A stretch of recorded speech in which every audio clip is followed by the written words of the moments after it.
우리는 계속해서 사도행전을 강해하고 있습니다. 사도행전은 사도들이 어떻게 살았는가 하는 것을 성경에 기록해서 우리가 하나님의 나라 생활을 할 수 있도록 도와주는 말씀이 사도행전입니다. 특별히 오늘 본문 말씀은 베드로 목사님을 통해서 예루살렘 교회를 설립하는 일을 하게 하신 성령님, 그게 이제 사도행전 2장부터 쭉 기록되어 왔는데,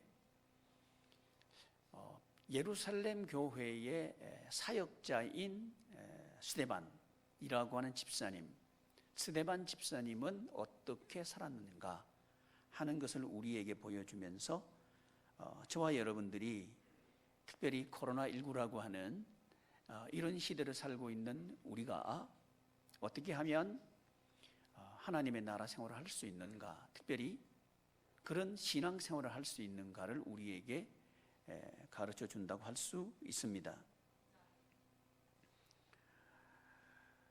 우리가 함께 나눌 주제는 스데반 집사님의 증언입니다. 스데반 집사님의 증언. 할 말이 우리가 있어야 될 것 같아요. 우리의 아이들에게 나는 그때 이렇게 살았어. 우리의 후배들에게 나는 코로나19 때 이렇게 사역했어. 이렇게 말할 수 있는 말거리가 있는 부모님들 되기를 축복합니다. 제가 오늘 중고등부에 가서 하브루타 하는데 참가를 했습니다. 그래서 우리 아이들한테 질문을 했습니다. 얘들아, 너희들이 공부를 하고 있는데 학교 생활 중에서 야, 이건 참 좋아요, 그러니까 이건 계속되었으면 좋겠어요 하는 거 3가지만 한 얘기해봐라 그랬더니 아이들이 조용해요. 제가 물어봤습니다. 한 가지라도 해봐라. 조용해요. 한 가지도 없냐 했더니 없대요. 제가 또 다시 질문했습니다. 얘들아, 학교 생활하는데 공부하는데 바뀌었으면 좋겠다 싶은 거 있으면 얘기해봐라 그랬어요. 그랬더니 한 아이가 손을 버쩍 들더니 급식이 바뀌었으면 좋겠어요 그런 거예요. 너무 배고프다는 거예요. 그거 중요하구나. 급식의 질이 떨어진대요. 그래서 점심 때 급식을 먹고 싶어도 맛이 없어서 못 먹어서 배가 고프다는 거예요. 그래서 가만 들어보니까 맞아, 제가 언제 생각이 났냐 하면 군대 생각이 났어요. 짬밥 중에서 깍두기 냄새는 지금도 싫어요. 군대 깍두기 여러분 모르시죠? 네. 군대 깍두기 맛이 아주 좋습니다. 그게 좀 개선됐나 모르겠어요.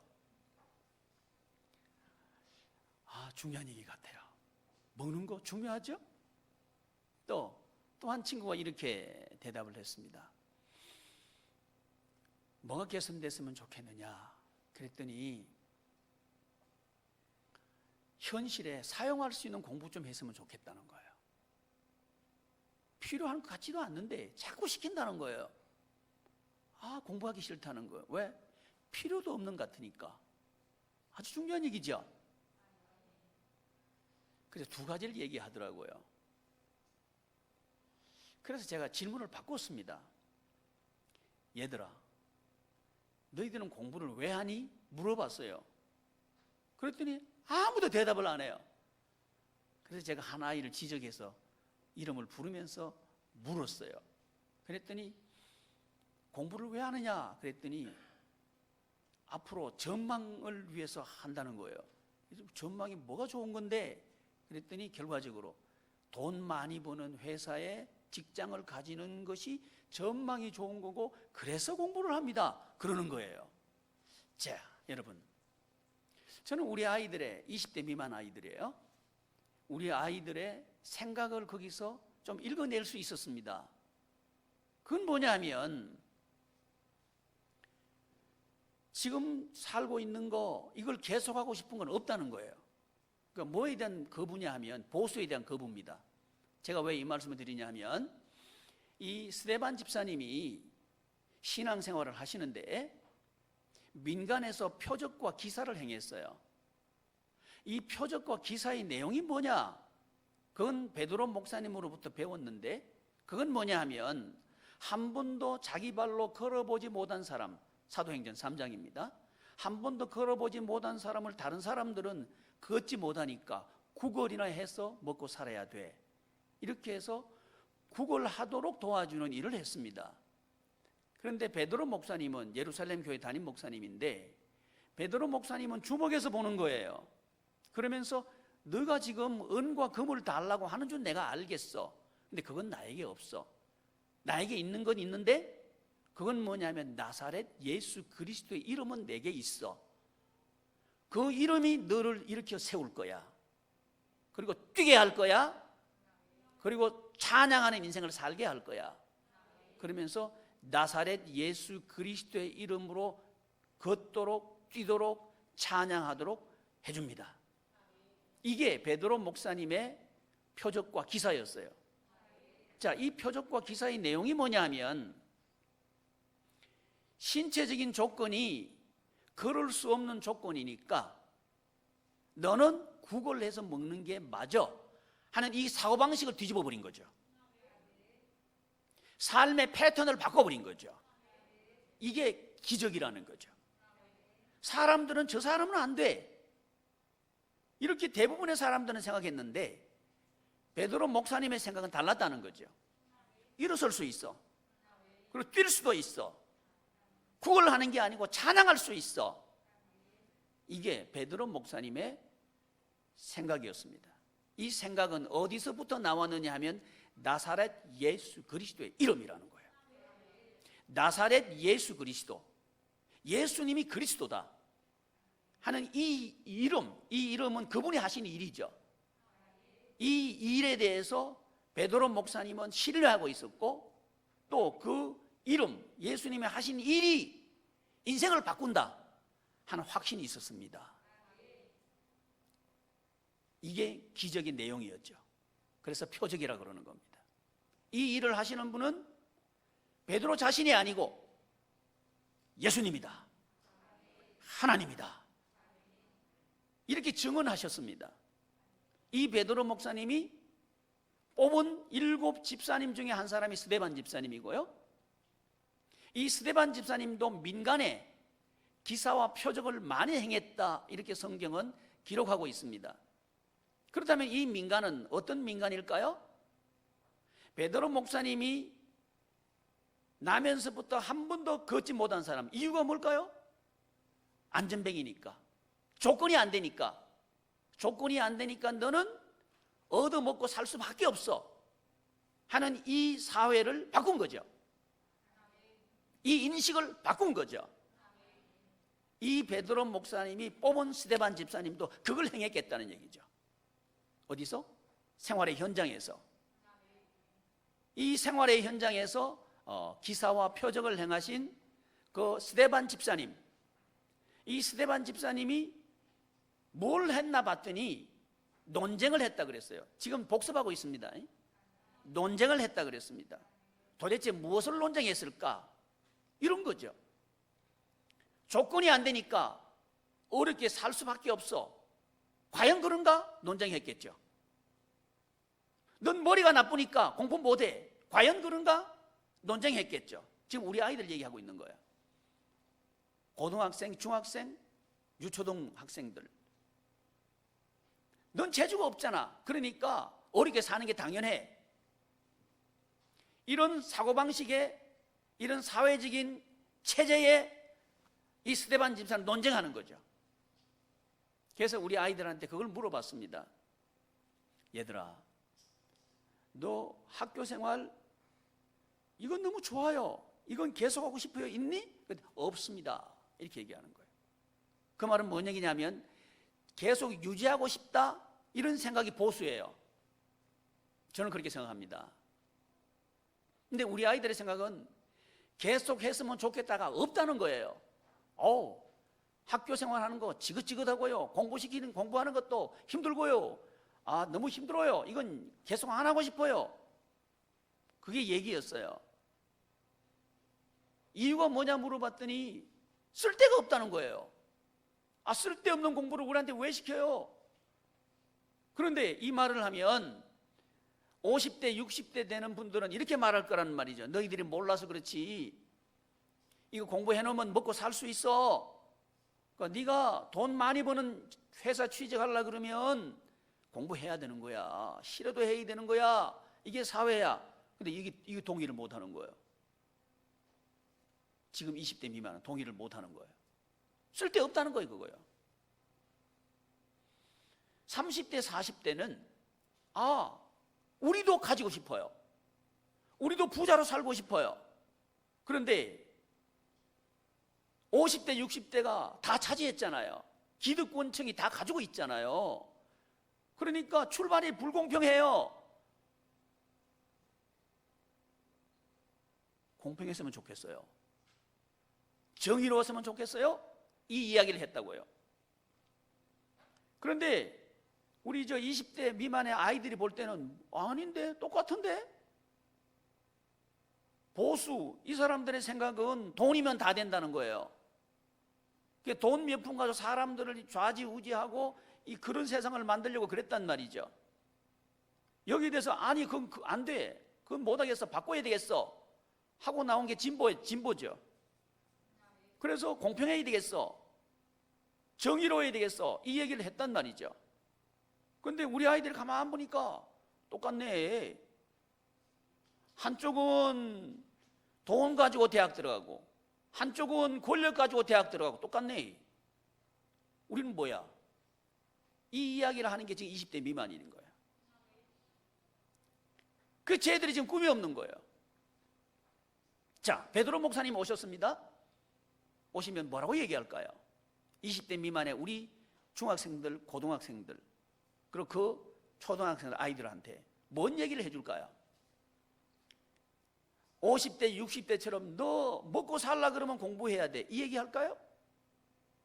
아니면 저 가진 사람들 나쁜 사람들이니까 타도해야 돼 하면서 뒤집어 엎으려고 할까요? 예수님 오시면 뭐라 그럴까요? 이게 스데반 집사님의 논쟁이었어요. 제가 왜 이 말씀드리냐면 교회 다니는 성도님들이 너무너무 논쟁을 하지 않아요. 자기 삶에 대해서 치열하게 고민하지 않고요. 덮어놓고 믿는 것 같아요. 그러면 안 된다는 거예요. 자기 자신에게 치열해야 됩니다. 여러분, 이 스데반 집사님의 두 가지 견해, 보수적인 견해와 진보적인 견해를 논쟁하는 이 논쟁이 우리 속에 있음을 우리는 확인해야 됩니다. 보셔요. 우리 마음속에 그런 마음 혹시 없습니까? 나도 부자로 살고 싶어. 이 마음 없습니까? 그러면 보수가 한켠에 있는 거예요. 그런데 나는 원하지만 조건이 안 돼. 형편이 안 돼. 좋은 조건은 다 차지했잖아. 이건 불공평해. 이런 마음 있지 않나요? 이건 진보예요. 두 가지 같이 있는 거예요. 우리 속에 이 같이 있는 거예요. 자, 우리 가정에서 들어가 보겠습니다. 여러분 가정에 정말 필요한 게, 실질적으로 필요한 게 뭐라고 생각하십니까? 돈 아닌가요? 돈을 벌기 위해서 우리는 고민하고 있고, 돈을 벌기 위해서 밤낮으로 일하고 있고, 치열하게 살고 있는 거죠. 이게 우리 가정이죠.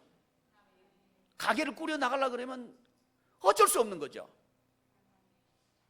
우리 가정입니다. 그러면서 가정에서, 가족 중에서 돈을 많이 가진 사람이 큰 소리 쳐요. 자, 남편이 돈을 많이 벌면 그 가정에서 누가 입김이 셀까요? 남편! 아내가 돈을 많이 벌면 누가 큰 소리 칠까요? 아내. 그렇죠? 이제는 같은 가정이지만요, 이제 형제들이 많은 가정에 형제들이 다 자랐어요. 이제 명절에 해서 모였어요. 그러면 어떤 형제는 돈을 많이 가진 형제가 있을 수 있고, 어떤 형제는 어려움 가운데서 그냥 비대에 허덕이는 형제가 있다고 합시다. 모이면 누가 큰 소리 칠까요? 돈 많은 형제가 큰 소리 치겠죠. 돈이 없으면 형이라도 아무 소리 못 하겠죠. 그게 가정 아닌가요? 그게 보수입니다. 돈으로 뭔가 하겠다, 이게 보수예요. 저는 그렇게 본다 이거죠. 속이 부글부글 끓죠.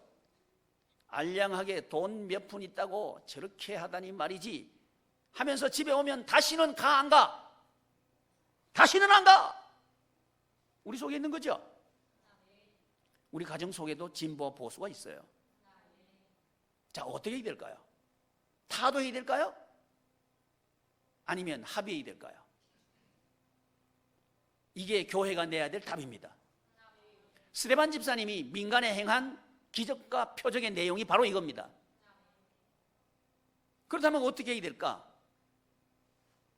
그 방법에 대해서는 스데반 집사님은 베드로 목사님한테 배웠습니다.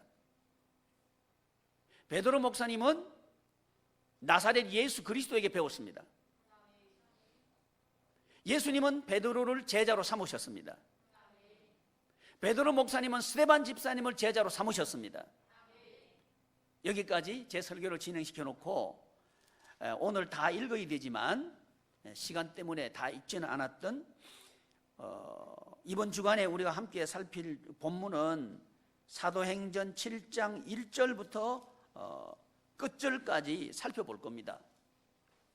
그러면 먼저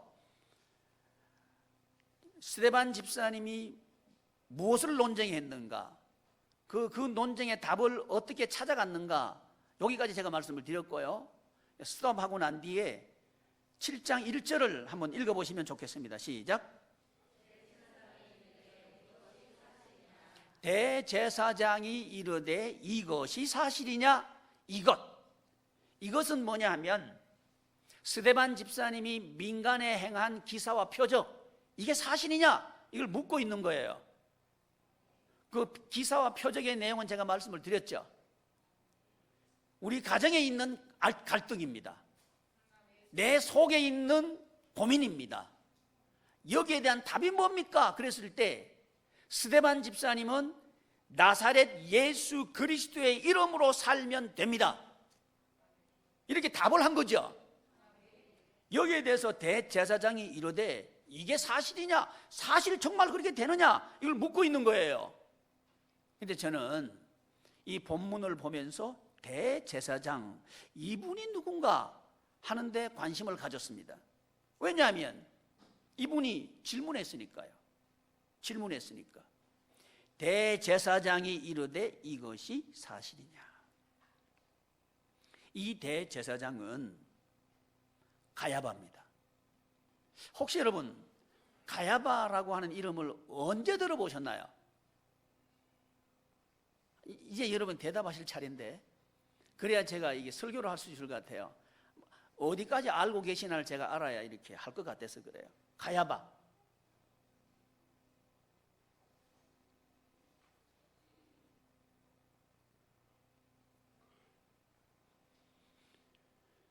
혹시 예수님을 십자가에 못 박기 위해서 재판한 대제사장이 누군지 아셔요? 가야바예요. 먼저 예수님을 끌고 간 곳은 안나스예요. 안나 대제사장, 직전 대제사장. 현직 대제사장은 가야바고요. 그 전직 대제사장은 안나스예요. 이 안나스는 가야바의 장인이에요. 그러니까 장인이고 이건 사위죠. 근데 예수님을 체포해가지고 왜 안나스한테 먼저 갔을까요? 실권자란 얘기요. 실권자가 안나스예요. 거기 가서 이제 밤에 재판을 했는데 예수님은 대답하시지 않아요. 왜냐하면 밤에 행해지는 재판은 불법이에요. 유대인들 전통에 그렇습니다. 그래서 아무 대답은 안 하실 거예요. 아마 성경 보시면 불법이니까 대답 안 하시는 거예요. 또 한 가지는 현직 대제사장이 아니니까 대답할 필요가 없는 거예요. 그래서 안 하신 거죠. 그래서 이제 안나스 집에 있다가 다시 가야바에게로 현직 대제사장에게로 옵니다. 그 사람이 가야바예요. 그 가야바가 예수님을 십자가에 처형하는데 앞장섰던 사람이죠. 어떻게 해든지 예수님을 십자가에 처형해야 되겠다 해서 앞장섰던 인물이 바로 그 가야바예요. 그리고 이 가야바가 예수님을 십자가에 처형했죠. 예수님은 십자가에 돌아가셨는데 3일 만에 무덤이 열려버리고 지진도 일어나고 휘장도 찢어지고 예수님이 부활하신 것을 이 사람이 봤죠. 가야바 봤어요. 그런데 예수님은 믿지 않아요. 이 사람 종교 지도자죠. 대제사장이에요. 모든 종교 권력을 쥐고 있는 사람이 이 사람이에요. 근데 이분이 봤어요. 예수는 그리스도다. 그 예수님을 지키던 사람들이 이거 하나님의 아들 아닙니까? 이렇게 말할 정도로 사람들이 다 알 만큼 드러나게 예수님은 부활하신 거예요. 아무도 모르게 부활하신 게 아닙니다. 실제적으로 부활하신 거죠. 가야바 봤어요. 근데 이 사람은 안 바뀌어요. 여러분, 교회 다닌다고 사람 바뀐다? 아니요. 이 대제사장 또 언제 나타났냐 하면 5장 17절 말씀 한번 읽어보십시오. 5장 17절 시작.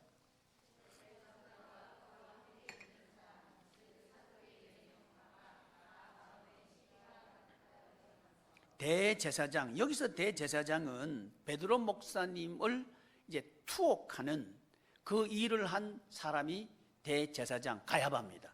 똑같은 가야바입니다.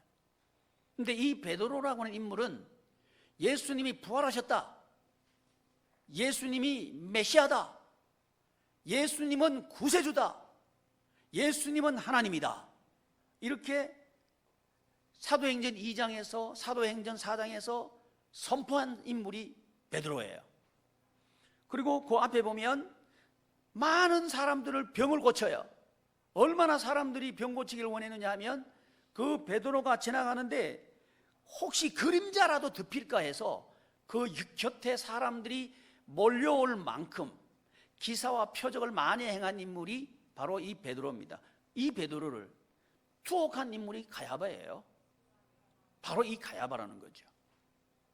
예루살렘 교회 담임 목사님을 감옥에 집어넣은 사람, 이 사람이 봤어요. 뭘 봤느냐 하면 틀림없이 감옥에 집어넣었는데 감옥에 베드로가 없는 거예요. 이게 도대체 어떻게 됐냔 말이지. 자, 예수님의 부활을 이 사람은 봤어요. 베드로 목사님이 옥에서 그냥 나온 걸 이 사람은 봤어요. 근데 가야바는 바뀌지 않아요. 이제 베드로 목사님이 제자로 안수한 스데반 집사님, 이 스데반 집사님이 또 기사와 표적을 행합니다. 어디서? 민간에서. 누구처럼? 베드로 목사님처럼.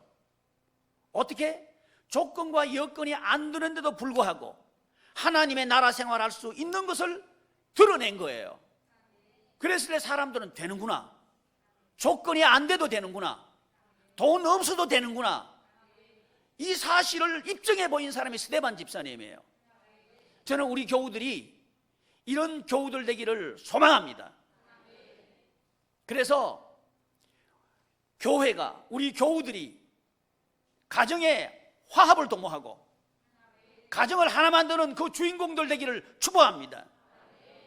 돈이 없어서, 조건이 나빠서, 사람들이 도와주지 않아서 우리 가정은 이렇습니다, 그런 가정을 아니다, 우리 가정은 일어설 수 있다, 일어서는 그 경험을 하는 주인공들이 되기를 축복합니다. 그게 스데반 집사님이에요. 그러려고 하면 우리는 우리의 가족과 함께 치열하게 논쟁해야 됩니다. 과연 어떻게 사는 것이 옳은가? 이 이야기를 해야 합니다. 덮어놓을 얘기가 아니요. 조건이, 형편이, 여건이 안 된다고 해서 기죽어 있는 가족이 있다 그러면 덮어놓을 일이 아니요, 이렇게 세워야 되죠. 할렐루야. 이 일을 저와 여러분들이 할 수 있습니다. 스데반 집사님이 그 일을 하신 거예요.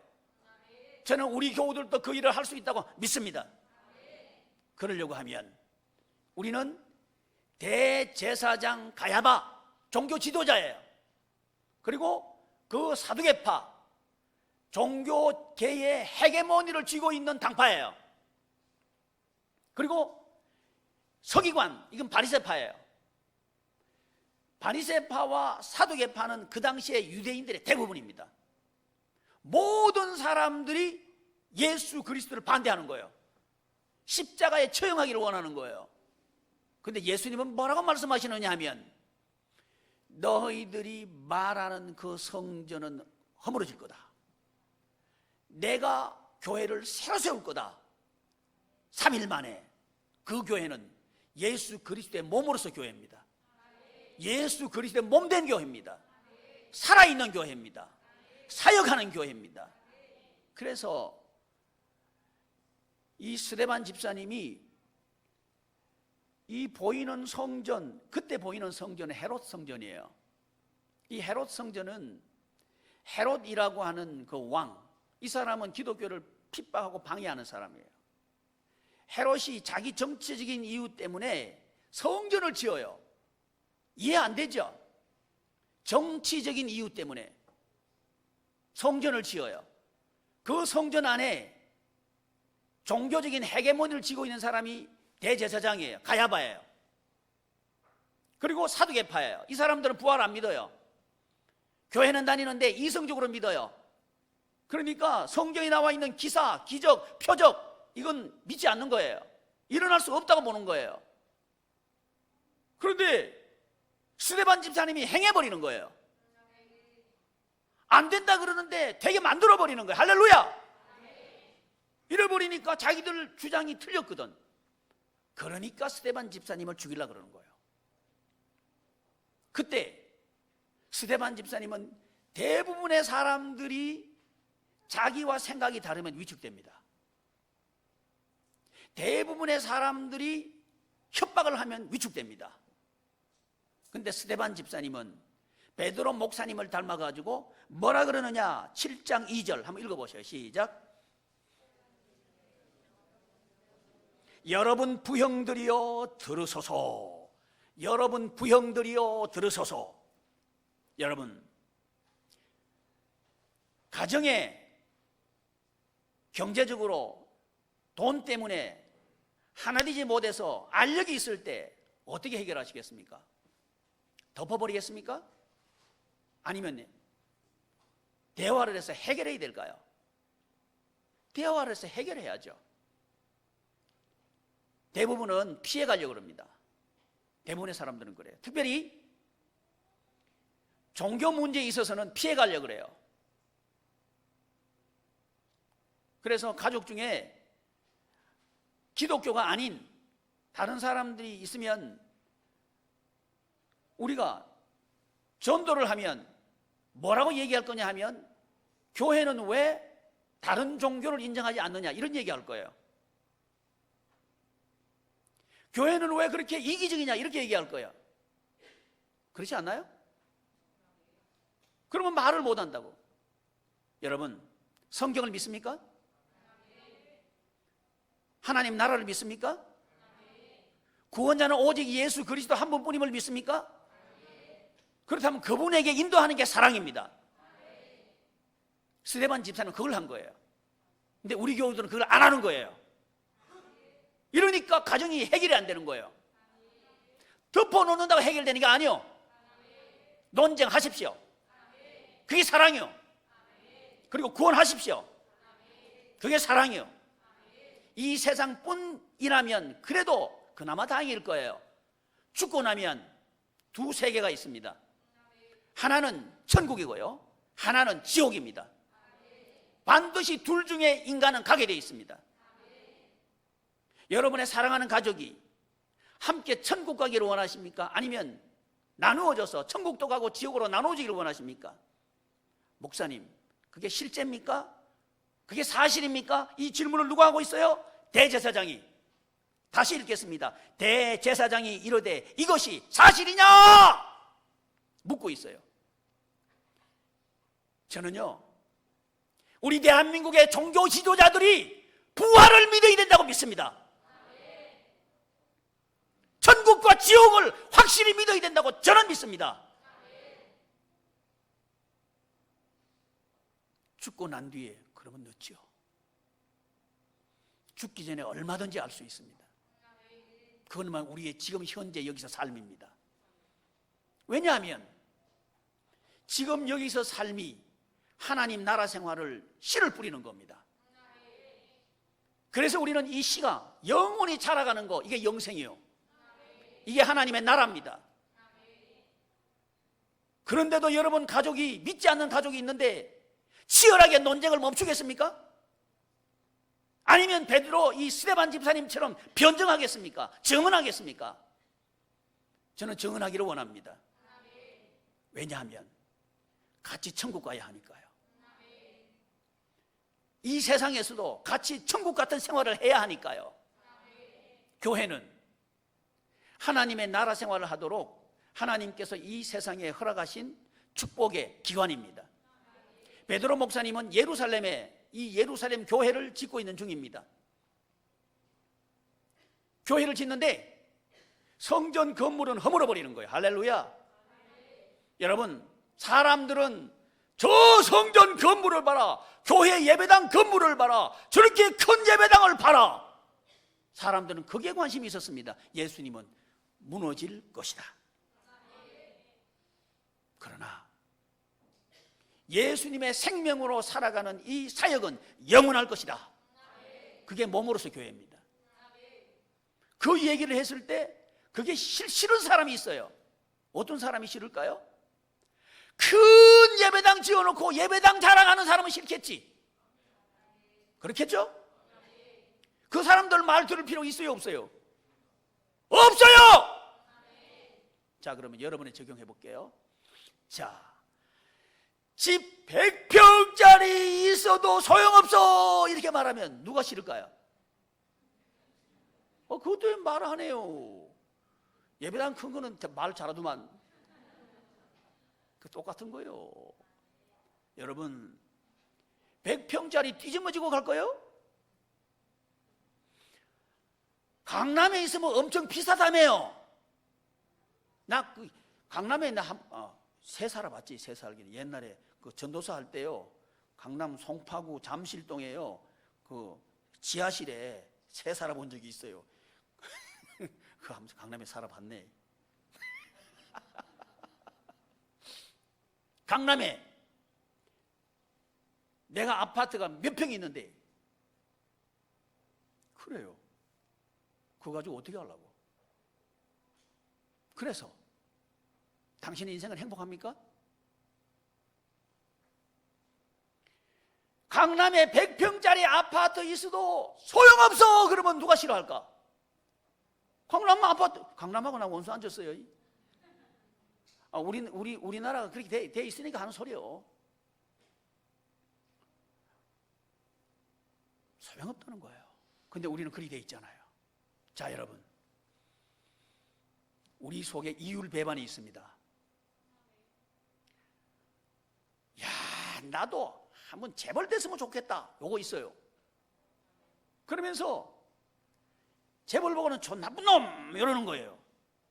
보수와 진보가 우리 속에 같이 있는 거예요. 아주 무슨 덩어리들이죠. 그걸 성경은 뭐라고 딱 정의했느냐? 죄다. 욕심이 잉태한 적 죄를 낳고, 따라서 욕심이 잉태한 적 죄를 낳고, 죄가 장성하면 사망을 낳는다. 사망을 낳는다. 살 맛이 안 난다, 이 말이죠.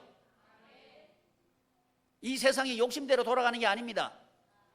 돈 있다고 마음대로 되는 거 아니요. 권력 있다고 마음대로 되는 거 아니요. 왜? 주인이 사람이 아니고 주인이 돈이 아니요. 아무리 자본주의 아무리 말해도 자본이 주인이 아니요. 주인은 하나님. 이렇게 말한 분이 누구다? 스데반 집사님. 이게 기사와 표적입니다. 이 시대의 사람들이 왜 자유를 잃어버렸을까요? 욕심 때문에. 욕심이 죄를 만들어요. 보수들은 돈 욕심 때문에 죄 짓고요, 진보는요 권력 때문에 죄 지어요. 똑같아요. 그 두 층을 우리는 구원해야 돼. 할렐루야. 그 구원하는 게 교회예요. 그러니까 우리는 치열해야 돼요. 교회 내에서도 치열해야 돼요. 우리 성도님들이 진보가 돼서도 안 되고요, 보수가 돼서도 안 됩니다. 보수주의가 돼서도 안 되고요, 진보주의가 돼서도 안 돼요. 저와 여러분들은 예수 그리스도, 아멘. 그러면 내 속이 편해요. 할렐루야. 속이 시끄럽지 않아요. 왜? 조건이 나쁘다고 원망할 필요가 없어. 왜? 조건은 예수님. 예수님보다 좋은 조건이 어디 있어요? 근데 사람들은 야, 너 정신 나갔구나, 사도행전 2장 1장 술 취했구나 이렇게 했단 말이죠. 그런데 베드로 목사님이 떡 나셔가지고 술 취한 것이 아니다 하고 사도행전 2장, 술 취한 것은 오히려 너희들이다. 아니, 쓸데없이 100평 강남 아파트 얻기 위해서 그렇게 싸우고 그렇게 미워하고 그렇게 잠도 못 자고 그렇게 할 필요가 뭐 있나? 그래서 얻은 게 뭔데? 여러분, 치열할 필요 있나요? 없나요? 우리는 예수 믿는 것은 덮어놓고 믿는 게 아니에요. 스데반 집사님은 기사를 행했습니다. 표적을 행했습니다. 그 기사와 표적이 나은 게 뭐냐면 참된 자유예요. 참된 평화예요. 그 참된 자유와 평화는 예수 그리스도만이 줄 수 있습니다. 무엇으로? 나사렛 예수 그리스도의 이름으로. 그 구체적인 내용은 말이죠, 쭉 시간이 없으니까 한마디로 딱 요약하고 이번 주간 새벽 기도회 때 계속 제가 강의할 겁니다. 이 스데반 집사님이요, 족장 시대부터 아브라함부터 쭉 얘기해가지고 어디까지 가느냐 하면 가나안 시대 다윗까지 가요. 그 얘기를 다 얘기해요. 그가 증언하는데 다 얘기하고 있는 거예요. 알고 있다는 얘기죠. 그럼 성경을 제가 말씀드려 보겠습니다. 족장 시대 창세기 12장이에요 여기서부터 시작해가지고 다윗 나오는 부분은 가나안 시대예요. 가나안 시대 종말까지 다 얘기하면 말라기까지예요. 그러면 성경 전부예요. 스데반 집사님은 구약 성경 전부에 정통했다는 거죠. 이러니까 스데반 집사님은 자기 인생에 대해 정리할 수 있었어요. 좌로 쏠리지도 않고 우에 쏠리지도 않고 하나님의 나라 관점에서 살 수가 있었어요. 저와 여러분들이 해야 될 일입니다. 성경에 정통합시다. 하나님의 말씀으로 판단합시다. 이게 지혜예요. 지혜예요. 저와 여러분들이 이 지혜를 갖추려고 하면 말씀을 읽어야 합니다. 따라합시다. 오직 성경. 스데반 집사님은 오직 성경이었습니다. 그리고 성경을 통해서 판단했으면 판단만 하면 안 되죠. 행동해야 되죠. 믿음입니다. 스데반 집사님은 믿음의 사람이었습니다. 여러분, 이 믿음은 내가 속으로 믿습니다 한다고 해서 되는 게 아니에요. 믿음은 행동으로 나와야 됩니다. 행동하는 믿음. 이분이 스데반 집사님이에요. 우리 양희문 교우들이요, 행동하는 믿음의 소유자들 되시기를 축복합니다. 그럴 때 가정은 변화될 거예요. 할렐루야. 꿈쩍도 하지 않던 가족은 바뀔 거예요. 그런데 기억하십시오. 십자가가 있습니다. 여기 보셔요. 대제사장이 감옥에 집어넣으려고 그러죠. 예수님도 감옥에 집어넣고 그리고 처형하셨죠. 예수님은 끝난 것 같아서 부활하셔버리는 거. 할렐루야. 베드로 목사님 감옥에 집어넣었죠. 끝난 것 같았어요. 근데 탈옥하신 거예요. 탈옥이 아니지, 추록. 감옥에서 나오게 하신 거예요. 누가? 하나님께서. 스데반 집사님 지금 감옥에 가두고 지금 이제 처형하려고 그래. 여러분, 어떻게 죽느냐가 중요합니다. 사람들은 죽음을 두려워하는데요, 아니요, 다 죽어요. 한 번은 다 죽습니다. 어떻게 죽느냐가 중요합니다. 스데반 집사님은 그의 몸까지 하나님의 영광을 위해서 드리는 영광스러운 삶을 살게 됩니다. 모든 것을 하나님의 영광을 위해서 드릴 수 있는 그런 집사님이 됩니다. 저와 여러분들이 모든 것을 하나님께 드릴 수 있는 그 복이 있기를 바랍니다. 아멘은 했는데 아닐 것 같은데 이게 제가 내가 믿어져야 되는데 안 믿어지니 이게 참 큰일이네. 여러분 우리 한번 해봅시다. 힘을 내가지고 한번 해봅시다. 기사와 표적을 행합시다. 아멘. 안 된다가 아니라 된다. 아멘. 능력이 없다가 아니라 능력은 내게 있다. 아멘. 희망이 없다가 아니라 희망에 차서 삽시다. 아멘. 우리를 누르는 게 뭡니까? 돈 아닙니까? 우리를 누르는 게 뭡니까? 권력 아닙니까? 이 두 가지에서부터 탈출할 수 있습니다. 출애굽기. 갈대 우르에서 떠나라. 네 발의 신을 벗어라. 모세가 신었던 신, 그걸 벗어라는 거예요. 너의 신은 내가 되어줄게. 할렐루야. 그래서 그때부터는 하나님께서 모세의 손에 들렸던 지팡이가 하나님의 지팡이가 됩니다. 할렐루야. 바로 저와 여러분들에게 이 권세가 있다는 거죠. 그래서 은혜와 권능이 충만하여 스데반 집사님 특징입니다. 첫째, 지혜. 둘째, 믿음. 셋째, 은혜와 권능. 이게 기사와 표적으로 산 스데반 집사님의 삶의 비결입니다. 오직 성경. 이게 지혜를 위해서 그렇습니다. 오직 믿음. 오직 행위를 위해서 그렇습니다. 오직 성령님. 은혜와 권능을 위해서 그렇습니다. 저와 여러분들이 이 코로나19 시대 여러분 기회입니다. 아멘. 저는요 한국 교회가 코로나19가 위기가 아니고 기회다. 저 이렇게 보는 사람입니다. 왜? 한국 교회는 어디에 서 있느냐? 돈 위에 서 있어요. 어떻게 그렇게 얘기할 수 있습니까? 교회를 판단하는 기준이 재정이요.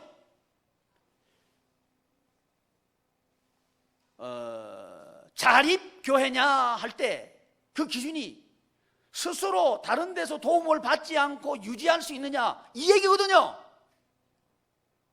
이건 교회 기준이 되면 안 돼요. 그건 세상이요. 저는 이 교회는 무너져야 된다. 전 그렇게 봅니다. 아멘 해요. 그냥 우리 예수님을 허물어드린 교회예요. 저는 우리 코로나19를 통해서 우리 하나님께서 한국 교회를 허물고 계신다. 전 그렇게 봅니다. 우리가 세웁시다. 돈 없어도 교회 세울 수 있다.